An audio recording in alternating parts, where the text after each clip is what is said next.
मैं दिल्ली में कार्यरत था, मेरे 2 बच्चे हैं। छोटा बेटा जब पैदा हुआ तो एक प्राइवेट हॉस्पिटल में गायनेकोलॉजिस्ट जो हमारी जानकार थी, उन्होंने ऑपरेशन सीजरियन सेक्शन करके ऑपरेट करके किया।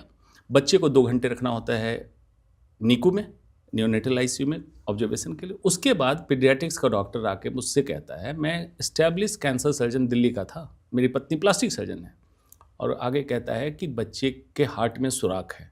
ये लैंग्वेज थी और इसको भी रखना पड़ेगा।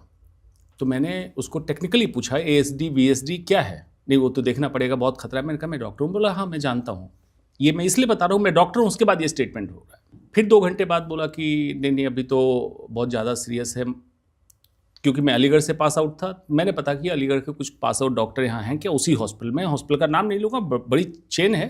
तो एक डॉक्टर मिला, उसको मैंने कहा मेरे बच्चे को देख के बताओ क्या कंडीशन है। बोला कि एब्सोल्युटली नॉर्मल है, क्योंकि वो मेरा जानकार था। फिर मैंने वहाँ जाकर नर्स को बोला कि तुम मेरे बच्चे को ट्रांसफ़र करो, शिफ्ट करो वार्ड में, और मैंने लिख के दिया कि जो भी होगा मेरे बच्चे को उसकी जिम्मेवारी मैं लेता हूँ। मैंने शिफ्ट करा लिया, अगले दिन डिस्चार्ज करा लिया। वो बच्चा मेरा अभी एडल्ट है। उसके बाद मैंने चेक भी कराया, कहीं कोई हार्ट में सुराख नहीं था। उसके बाद उस पीडियाट्रिशियन को बुला के मैंने एक बात कही कि देखो ये बच्चा है, अभी पैदा हुआ है, इससे मेरा 9 महीने कुछ दिन का इमोशनल अटैचमेंट रहा।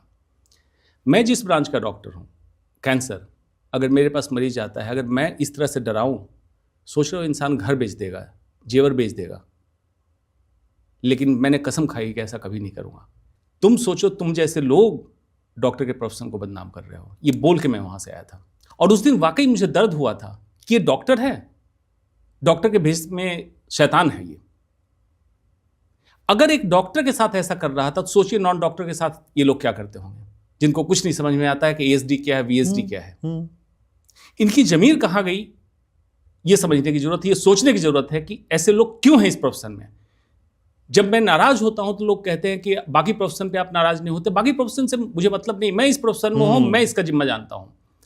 दूसरा, ये प्रोफेशन नेसेसिटी है, जरूरत है लोगों की। अगर शौक नहीं है, मैं टीवी नहीं देखूंगा, शौक नहीं, बड़ी गाड़ी नहीं चढ़ूंगा। कौन लूट रहा है मुझे नहीं मतलब है, लेकिन इस प्रोफेशन में क्यों?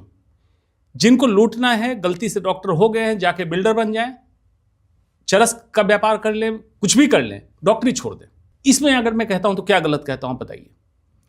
एट द सेम टाइम मुझे बताइए घनश्याम भाई, कोई डॉक्टर अदानी अंबानी बन सकता है? नहीं बन सकता है डॉक्टरी करके। कोई डॉक्टर ऐसा है जिसको खाने की कमी है, घर नहीं है, गाड़ी नहीं है? तो फिर चोरी किस लिए है? मैं डॉक्टर को बदनाम नहीं कर रहा हूं, सिर्फ 20% डॉक्टर होंगे अभी भी जो ब्लैक शिप है हमारे प्रोफेशन में। उन्होंने हमारे प्रोफेशन को बदनाम किया। आज भी 80% डॉक्टर जनरली चाहते हैं अच्छा काम हो, उनको प्लेटफॉर्म नहीं मिल रहा है। सरकारी संस्थान पैरालाइज कर दिया गया है। सरकारी में जो डॉक्टर बेचारे कुढ़ रहे हैं, उनको फैसिलिटी नहीं मिल रही है, ऑपरेशन थिएटर नहीं मिल रहा है, ब्यूरोक्रेट आके कुछ अपना नियम बता के चला जाता है, वो मजबूर हैं। तो जरूरत है झकझोरने की, जरूरत है पब्लिक को झकझोरने की, जरूरत है सरकार को झकझोरने की और डॉक्टर को झकझोरने की। ये प्रोफेशन फिर से डॉक्टर पेशेंट ट्रस्ट रिलेशनशिप पे बिल्ड कर लेगा, और वाकई ये नोबल प्रोफेशन है।